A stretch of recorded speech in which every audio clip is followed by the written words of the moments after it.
मेरे साथ कलाम खुदा में से रसूलों के अमाल पहले बाब की 9वीं, book of Acts chapter 1 verse 9 to 11। रसूलों के अमाल पहला बाब और उसकी 9वीं आयत से 11वीं आयत मुकद्दसा तक हम तिलावत करेंगे। आज का हवाला नोट फरमा लें जी। खुदा के कलाम मुकद्दस में रकम है, ये कहकर वो उनके देखते देखते ऊपर उठा लिया गया, ऊपर उठा लिया गया और बदली ने उसे उनकी नजरों से उसे उनकी नजरों से छिपा लिया और उसके जाते वक्त जब वो आसमान की तरफ गौर से देख रहे थे तो देखो दो मर्द सफेद पोशाक पहने उनके पास आ खड़े हुए और कहने लगे ए गलीली मर्दों तुम क्यों खड़े आसमान की तरफ देखते हो। यही यीशु जो तुम्हारे पास से आसमान पर उठाया गया है इसी तरह फिर आएगा जिस तरह तुमने उसे आसमान पर जाते देखा है। मुकद्दस कलाम के पढ़े, सुने, समझे और कबूल किए जाने पर खुदावंद की बरकत। सब कहेंगे आमीन आमीन।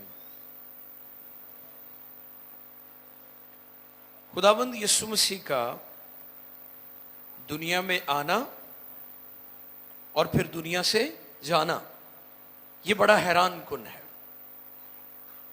अजीब है।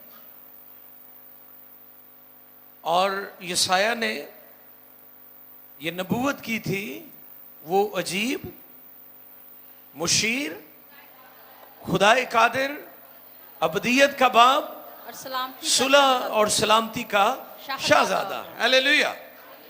वो अजीब, मुशीर, खुदाए कादिर, अबदियत का बाप। किसका बाप? आपको पता, हमारे जो कम पढ़ने वाले, बाइबल को कम पढ़ने वाले लोग हैं, वो कहते हैं यीशु बाप। तो वो इसी बात को कोट करते हैं कि जी वहां पर लिखा है अबदियत का बाप। तो मैं उनको जवाब देता हूं, वो अबदियत का बाप है, हमारा बाप नहीं है। ठीक है, हमारा वो बाप है जिसे यीशु बाप कहता है, यानी खुदा बाप। हालेलुया। क्योंकि अगर यीशु बाप है तो फिर यीशु का बाप हमारा क्या लगा? तो मसीही ईमान में तो इसकी कोई ऐसी मिसाल यहां तशरीह मौजूद नहीं है कि हम ये कहें कि जी यीशु। तो ये बात भी ठीक करने की जरूरत है लोगों को कि यीशु मसीह हमारे खुदावंद है, हमारे निजात दहिंदा है और हमारे भाई भी हैं। हालेलुया। अजीजों, दुनिया में उसका आना और फिर दुनिया से वापस जाना, ये अजीब है। इसलिए कि जब वो दुनिया में आया तो मफूकल फितरत, सुपर नेचुरल तरीका था खुदा का, यानी उसमें इंसानी अमल दखल और इंसानी तरीका ही नहीं था। क्योंकि मुकद्दसा मरियम रुल उसकी कुदरत से हामला हुई थी। ये हैरान कुन बात है, अजीब बात है। यीशु मसीह का पैदा होना यानी दुनिया में आना अजीब है। वो कंवारी से पैदा हुआ और पाकदामन और मुकद्दसा से पैदा हुआ, और फिर जब मुकद्दसा मरियम के पेट में, उसके बतने अतर में यीशु मसीह पैदा हुए, उसमें से तो आप देखें कि फरिश्ते मुतहर्रक रहे हैं। हैरान कुन बात है। दुनिया में बड़ी पैदाइशें हुई हैं, बड़ी बड़ी अजीम हस्तियों की, लेकिन फरिश्तों का अमल दखल हमें बहुत कम नजर आता है।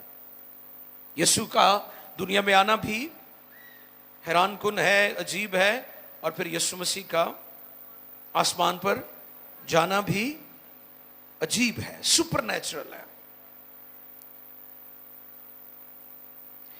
पहली बात, यीशु मसीह की असेंशन यानी साउथ फरमाने के ताल्लुक से यीशु का घर जमीन पर नहीं था बल्कि आसमान पर था। हालेलुया। अब कहां रहते हैं? जहां आपका यीशु का घर कहां था? वो आसमान से आया था। और यूहन्ना की मार्फत लिखी गई इंजील में यह बात कलमबंद है, और आसमान पर कोई नहीं चढ़ा सिवा उसके जो आसमान से उतरा भी था, यानी इब्ने आदम जो आसमान पर है। यह पहली बात है, यह पहला नुक्ता है कि यीशु का घर जमीन पर नहीं था बल्कि आसमान पर, क्योंकि वो वहां से आया था और फिर वापस वहां चला गया। फिर दूसरी बात, वो दुनिया का नहीं था, वो जमीन पर से नहीं था, वो आसमानी था। यीशु का नाम किसने रखा?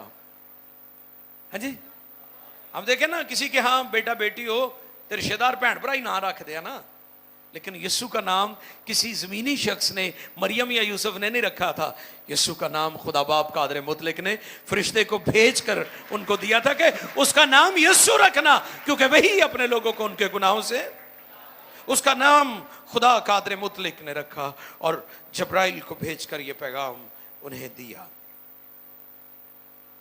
और तीसरी बात, यीशु फाते हैं इसलिए वो आसमान पर उठाया गया है। अगर यीशु जिंदा ना होता, मुमकिन ना था ये तो, लेकिन अगर यीशु मिसाल के तौर पर जिंदा ना होता तो फिर वो आसमान पर भी उठाया ना जाता, क्योंकि यीशु मसीह फाते, अर्जुमंद, सरबुलंद, मौत और कब्र पर गालिब आया है, इसलिए वो फाते हैं और वो फतह याबी के बाद फिर आसमान पर उठा लिया गया, क्योंकि उसने छठे कलमे में फरमाया था, सलीब पर जब उसने जान दी तो उसने कहा तमाम हुआ। हालेलुया। क्या कहा? तमाम हुआ। और जब उसने ये कहा तमाम हुआ तो इससे मुराद ये है कि उसने बाप के मिशन को पूरा कर दिया। बाप ने जो मिशन उसे दिया था उसे पूरा किया। मैं ये लफ्ज मिशन जब मेरे सामने था तो मैं गौर कर रहा था कि जब कोई शख्स किसी दूसरे मुल्क में जाता है, मिसाल के तौर पर हमारे बहुत सारे अजीज मिडल ईस्ट के अंदर है, गल्फ के अंदर है, कोई दुबई में है, कोई बहरीन में है, कोई कुवैत में है, कोई सऊदीया में है, मुख्तलिफ ममालिक में, वो वहां पर जाकर एक मिशन लेकर जाते हैं अपनी फैमिली की कफालत के लिए कि हमारे खानदानी हालात फाइनेंशियली बेहतर हो जाए। यही मिशन होता है ना। और आप देखें कि जब वो वहां पर जाते हैं, समटाइम्स उन्हें अच्छी जगह नहीं मिलती रहने के लिए, वो अच्छी खुराक नहीं खाते ताकि सेविंग कर सकें और अपनी फैमिलीज को, अपने बच्चों को भेज सकें। वो अपने मिशन के लिए हर तरह की अजियतें, मुसीबतें, मुश्किलात का सामना करते हैं, झेलते हैं। आप याद रखें, यीशु मसीह इस रुए जमीन पर जो बिल्कुल इस काबिल ना थी कि यीशु यहां पर रहता, लेकिन वो मेरी और आपकी खातिर इसी रुए जमीन पर रहा। उसने हर तरह की मुसीबतों का, नफरतों का सामना किया, उसने दुखों को बर्दाश्त किया ताकि बाप के आसमानी और इलाही मकसद को पूरा करें। और यीशु मसीह फातेह अर्जुमंद है और वो इस रुई जमीन पर मिशन को पूरा करके आसमान पर वापस लौट गया। पौलुस रसूल कहते हैं, मैंने दौड़ को खत्म कर लिया और मैंने ईमान को महफूज रखा। हमें याद रखना है कि हम सबको मिशन मिला है। ईद पेंतिकोस्त के दिन क्या मिला था? हमें मिशन मिला है। हम सबको मिशन मिला है। पेंतिकोस्त का दिन हमें याद दिलाता है कि हमें मिशन मिला है। और याद रखें कि हमारा एक ही मिशन है। हाँ जी, कोई पुरानी ते नवी मिशन नहीं, एक कोई मिशन है। One mission, one vision. हम सब की एक ही रोया है, एक ही मिशन है और वो ग्रेट कमीशन है। जाओ सारी खलक के सामने जाकर इंजील की मुनादी करो। हमें सारी दुनिया में जाकर इश्तिहार देना है। जब यीशु रूए ज़मीन पर आए और बाप के मिशन को पूरा करके साउथ फरमाया, आसमान पर उठा लिए गए, और फिर ये मिशन आज हमारे सुपुर्द हुआ है। जैसे मैंने कहा कि इब्लीस की कोशिश है कि हम मसीही ईमानदार यीशु मसीह की असेंशन को, उसके सऊद को भूल जाए। ये बड़ा अहम वाकया है जो हमारे मसीही ईमान में इसकी बहुत ज्यादा अहमियत है। इब्लीस की पूरी कोशिश है कि हम इसे भूल जाएं, और उसने पूरी कोशिश की इब्लीस ने कि यीशु मसीह बाप के मिशन को पूरा, जब यीशु पैदा हुए आपको पता तभी मारना चाहता था, और बारहा पहाड़ों से गिराने की कोशिश की गई, बारहा लोगों ने पत्थर उठाए, बारहा उसने मजहबी लीडरशिप को इब्लीस ने इस्तेमाल किया कि यीशु मसीह पर फतवे देकर उसे कत्ल कर दें, उसे मार दें। लेकिन यीशु मसीह बाप के मिशन को लेकर कोहे कलवरी की तरफ बढ़ रहा था कि बाप का इलाही मिशन जो है वो पूरा किया जाए। और जब ये बात मेरे सामने थी कि इब्लीस कोशिश में है कि लोग यीशु मसीह के सऊद को भूल जाए, क्यों? क्योंकि इब्लीस भी ऊपर से गिराया गया था, अब वो तो वापस नहीं जा सका। इब्लीस ऊपर से गिराया गया था, मुकर्रब फरिश्ता था, वर्शिप लीडर था, आसमानी क्वायर को लीड करता था, और बड़ा खूबसूरत था, बड़ा जाहो जलाल था। वो ऊपर से गिरा दिया गया और वापस अपने कम्मा दी वजह तो है। कई लोग ते माफी मांग के बहाल हो जाते हैं ना, वो जिद च प्यार रहा कि मैं खुदा ना मुकाबला करना ही करना है। तो खुदा खालिक और वो मखलूक था, मखलूक कभी खुदा मालिक का खालिक का मुकाबला नहीं कर सकती। अब पहले उसने ये काम यीशु के साथ किया कि यीशु ऊपर से आया है और वापस जाने, लेकिन यीशु मसीह ने बाप का मिशन पूरा किया, मुर्दों में से जिंदा हुआ और बाप का मिशन पूरा करके ऊपर चला गया। अब हमें क्यों वो इस धोखे में रखना चाहता है? क्योंकि वो ये चाहता है कि जैसे मैं जमीन पर हूं इसी तरह मसीही या ईमानदार भी जमीन पर रहे, ये ऊपर न जाने पाए। यीशु ने क्या कहा था? जहां मैं हूं वहां तुम भी हो। यीशु मसीह क्यों आसमान पर गए? ताकि हमारे लिए जगह तैयार करें। इब्लीस ये चाहता है कि हम असेंशन को, सऊद को या ईदे सऊद को भूल जाएं। इसलिए भूल जाएं, वो चाहता है कि हम भी उसके साथ जमीन पर रहें, लेकिन हम जमीन के नहीं हैं। और फिर मुझे डॉक्टर हिस्किल स्रोत साहब का गीत याद आ जाता है, दुनिया से कहो हम तेरे नहीं, हम अपने नहीं, हम यीशु के हैं। हालेलुया। हम ना इब्लीस के हैं, ना जमीन के हैं, ना अपने हैं, बल्कि हम यीशु के हैं। हम खुदा के हैं क्योंकि हम कीमत से खरीदे गए हैं। आमीन। इब्लीस पहले भी हारा था और अब भी हारेगा। वो यीशु से भी हारा था, वो हमसे भी हारा है, हारेगा। हालेलुया। वो गीत भी हम गाते ना, असी हार नहीं सकते जी भाई, असी लश्कर खुदा दे। हालेलुया। वो यीशु से भी हारा था, वो हमसे भी हारेगा क्योंकि हम भी यीशु के हैं। हमारे पास जो फतह है वो यीशु की है। और जब हम इस बात पर गौर करते हैं कि यीशु मसीह जिंदा होने के बाद कितने दिन शागिर्दों पर जाहिर होते रहे? 40 डेज। कितने? और नोट कर ले, बाइबल में 40 का अदद लगभग 150 मरतबा इस्तेमाल हुआ है। 150 टाइम्स ये मेंशन्ड है बाइबल में 40 का अदद। जब हम कुरिन्थियों की कलीसिया को लिखा गया खत पहला कुरिन्थियों 15वें बाब की 3 से 6 आयत मुकद्दसा तक पढ़ें तो वहां पर हम देख सकते हैं कि यीशु मसीह जिंदा होने के बाद 40 डेज शागिर्दों पर मुख्तलिफ लोगों पर जाहिर होते रहे और फिर आगे चलकर 40 का जो 40 का अदद है उस पर हम डिटेल के साथ सीखेंगे। जी इस हवाले को पढ़ दीजिएगा। पहला कुरिन्थियों 15वें बाब की 3 से 6 आयत तक 15:3 से पढ़ेंगे आप। पहला कुरिन्थियों। जी चुनाचे मैंने सबसे पहले तुमको वही बात पहुंचा दी। कौन सी बात? वही जो बात मुझे पहुंची थी, जो मुझे पहुंची यानी डायरेक्ट खुदा ने कलाम किया था पौलुस रसूल के साथ।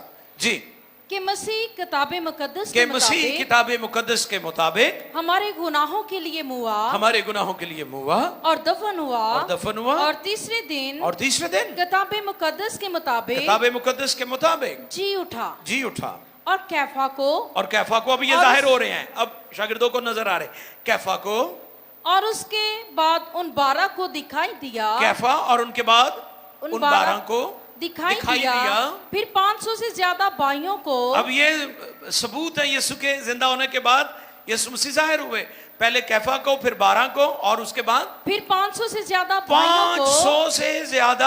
भाइयों को गवाही ते 2 बंदियां दी मिलके सच्ची हो जाती। लोगों को पता नहीं क्यों नहीं समझ आंदी कि वो 500 ਨੂੰ भी नजर आया कि जिंदा होके वो जाहिर होता रहा है और दुनिया और कौमें आज भी शक कर रही है, यकीन नहीं कर रहे। हालेलुया। आगे पढ़ें जी।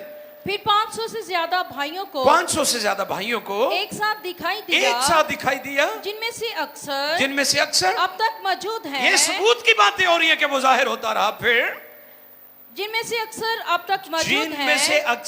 अब तक मौजूद हैं और बाद सो गए। फिर याकूब को दिखाई दिया फिर सब रसूलों को और सबसे पीछे मुझको।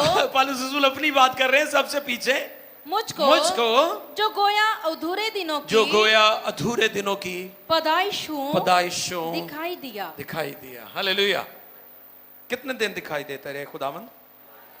40 डेज। और इसके लिए मैंने कुछ पॉइंट नोट किए हैं। 40 डेज 40 का अदद मैंने बताया था कि बहुत मानीखेज है, मीनिंगफुल है ये वर्ड 40 बाइबल में 12 इसके बारे में हम पढ़ते हैं, पुराने और नए नामा दोनों तरह से हमें मिलता है। नंबर 1 पहला पॉइंट 40 डेज के हवाले से खुदावंद यीशु अपने शागिर्दों को रीजनरेशन का काम उनकी जिंदगी में कर रहे थे। रीजनरेशन, खुदा उनकी हालत को बदल रहा था। यीशु मसीह जब जाहिर हुए तो यीशु मसीह रीजनरेशन का काम कर रहे थे, उनकी हालत को चेंज कर रहे थे। वो पहले जैसे, आपको पता है एक वो दिलेरी थी जब यीशु मसीह के साथ वो खिदमत करते थे, मौजज़े देखते थे, लेकिन जिंदा होने के बाद जो कुछ हुआ है वो हैरान कुन है।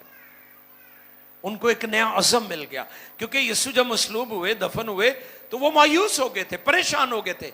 यीशु के शागिर्द मोस्टली अपने घरों में जाकर मायूस होकर बैठ गए थे, लेकिन यीशु के जिंदा होने के बाद जब यीशु मसीह उन पर जाहिर हुए तो फिर उनको एक नया अज़म मिल गया, नया जोर मिल गया। रीजनरेशन का काम हो रहा था, यानी खुदा उनकी हालत को तब्दील कर रहा था। कहते हैं कि 40 डेज जो लफ्ज है या 40 डेज जो होते हैं किसी भी चीज को अपनाने के लिए और तर्क करने के लिए 40 दिन बड़े अहम होते हैं। एक बंदा जो नशा करता है ना, ਉਹਦੇ ਜਿਹੜੇ 40 दिन होंगे ना पहले नशा छुड़ाने ਲਈ, वो बड़े अहम होंगे। कहते जे बंदा 40 दिन कढ़ गया ना तो फिर सारी जिंदगी नशे की जान छड़ देगा, तो जे 40 दिन ना ਇਹਦੇ को निकले तो फिर जो मर्जी कर लो, इन्हें नशे की जान नहीं छड़नी। सो माहिरीन दानश्वर ये कहते हैं कि 40 डेज किसी भी चीज को अपनाने के लिए और किसी भी चीज तर्क करने के लिए बड़े अहम होते हैं।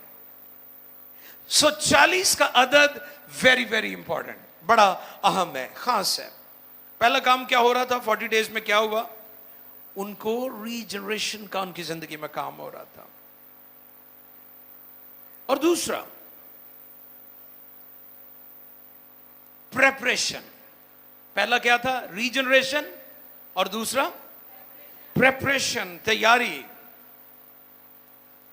यानी आसमान पर तैयारी हो रही थी, आसमान पर तैयारी हो रही थी। 40 डेज, 40 दिन तक खुदावंद यीशु मसीह शागिर्दों पर जाहिर होते रहे, इससे पहले कि वो आसमान पर उठाए जाते, वापस लौट जाते। और आप जानते हैं कि मूसा 40 दिन तक खुदा के साथ मुलाकात करता रहा, खुदा के हजूर बैठा रहा। जब वो पहाड़ पर गया है तो 40 डेज मूसा खुदा के हजूर ठहरा रहा। और फिर इसी तरह तूफान नूह के वक्त हम देखते हैं कि 40 डेज जो है उस वक्त भी बारिश होती रही, खुदा वहां पर भी अपना काम कर रहा था। हालेलुया। और फिर तीसरा काम 40 डेज में, ट्रांजिशन, एक जगह से दूसरी जगह मुंतकिल होना। जैसे खुदा नूह के बारे में मैं बात कर रहा हूं कि 40 डेज बारिश होती रही और खुदा नूह के खानदान को एक नई दुनिया में मुंतकिल करने जा रहा था। पुरानी दुनिया गर्क हो गई, बर्बाद हो गई, फना हो गई, और एक नई दुनिया में खुदा नूह और उसकी फैमिली को। और नूह की जब भी बात होती है, टाइटैनिक पर तो पहले भी मैंने बात की है, लेकिन जो ज़बरदस्त और बाबरकत बात है नूह के हवाले से वो ये है कि 40 डेज में, 40 दिनों में, जब तक बाहर बारिश हो रही थी, तूफान था, लोग मर रहे थे, गुनहगार डूब डूब कर मर रहे थे।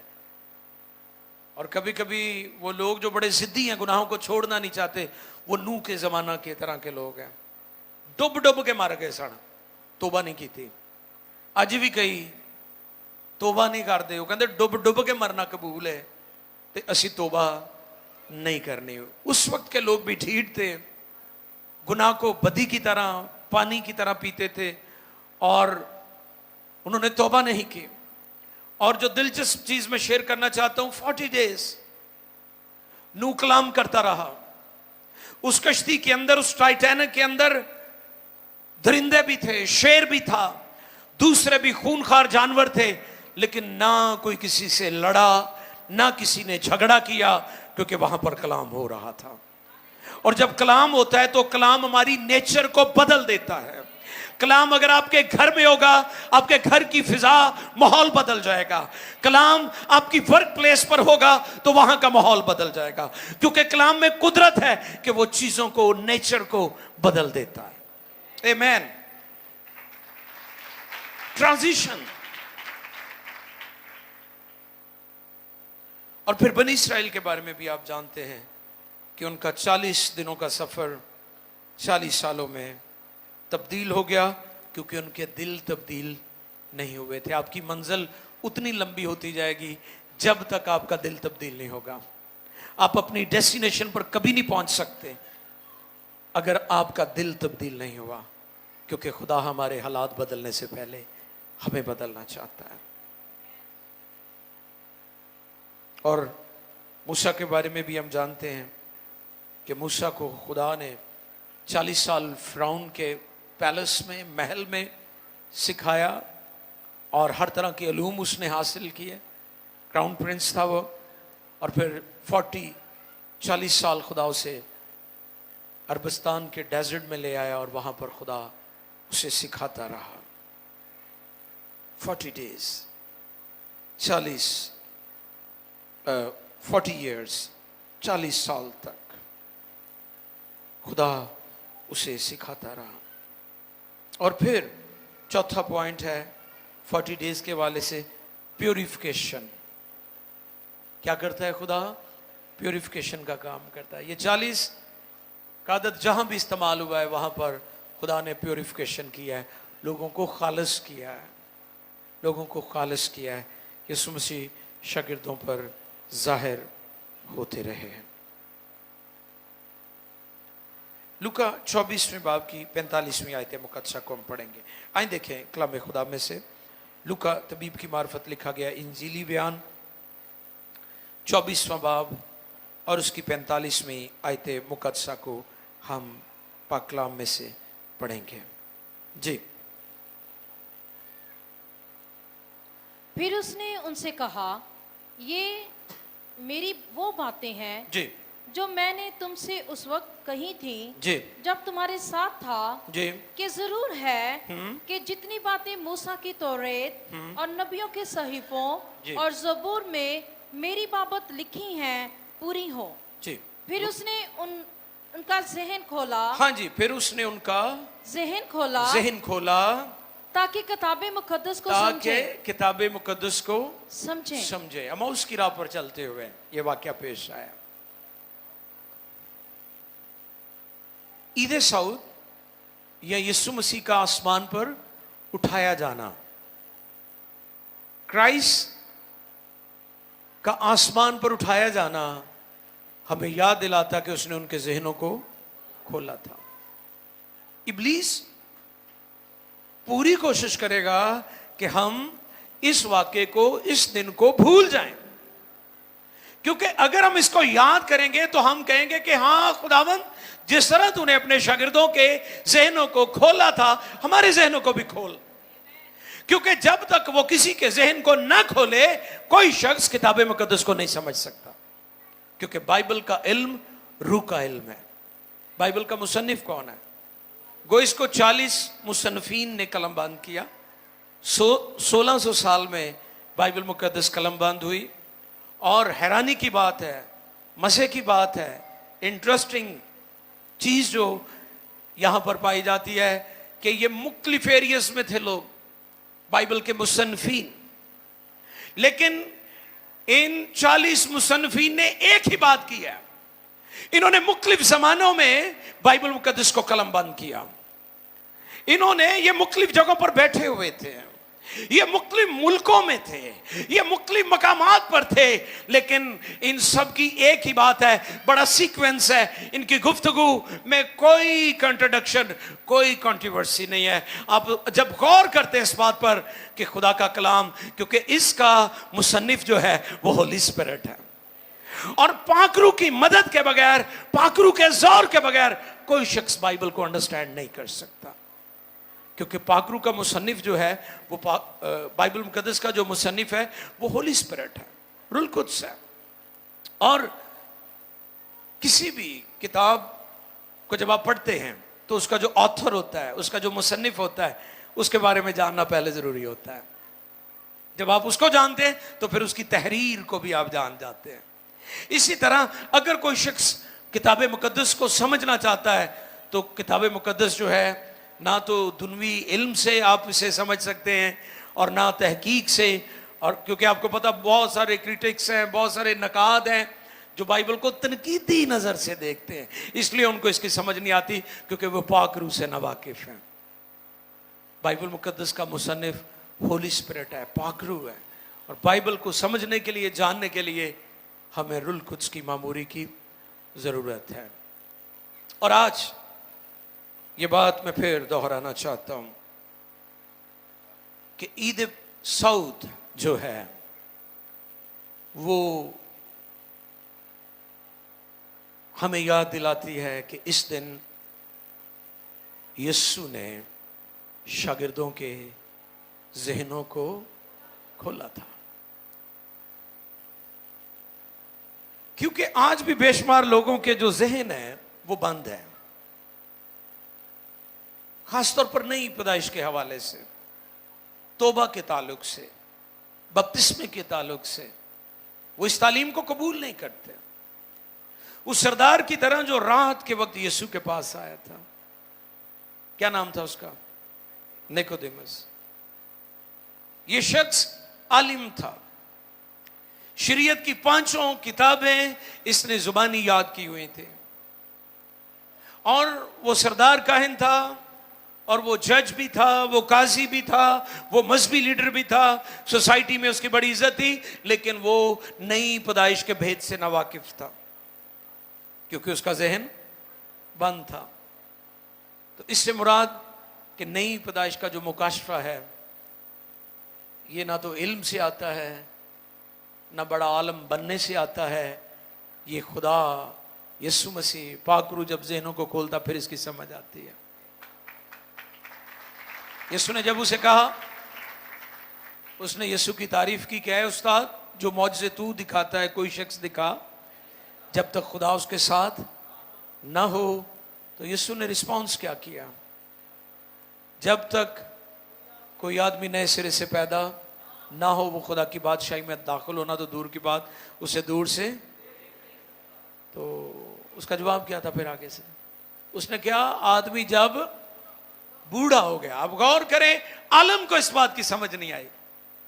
तो आज भी तुहानू पता कई लोगों को नहीं समझ आती तौबा ते बपतिस्मे दी, वो इतने भी बहस करते हैं। ये बाइबल मुकद्दस की बहुत सिंपल सादा सी तालीम है कि आप तौबा करें और गुनाहों की माफी के लिए बाप और बेटा और रूह कुद्स के नाम में बपतिस्मा लें। हालेलुया। आज बेशुमार आलिम हैं, उनको किताब मुकद्दस की समझ नहीं आ रही। ईद सऊद, ascension of Lord Jesus Christ reminds us, हमें याद दिलाती है कि उसने इस दिन शागिर्दों के जहनों को खोला था। और जो आयात हमने तिलावत की हैं अमाल की किताब में से, उसमें इस बात को हम सीख सकते हैं कि खुदा यीशु मसीह के बारे में वहाँ पर दो मर्द सफ़ेद पोशाक पहने उसके पास खड़े हुए और कहने लगे, ए गलीली मर्दो, देखो दो मर्द सफेद पोशाक पहने उनके पास आ खड़े हुए और कहने लगे ए गलीली मर्दो, तुम क्यों खड़े आसमान की तरफ देखते हो। यही यीशु तुम्हारे पास से, यानी वो यीशु जो मसलूब हुआ, जो दफन हुआ और जी उठा, उसकी बात कर रहे हैं। यही यीशु जो तुम्हारे पास से आसमान पर उठाया गया है, इसी तरह फिर आएगा। जिस तरह तुमने उसे आसमान पर जाते देखा है, फिर आएगा। कलीसिया के लिए सबसे बड़ा होप यीशु मसीह का दोबारा दुनिया में आना है। कलाम में लिखा है, रूह और दुल्हन दोनों कहती है आ। हम इंतजार कर रहे हैं,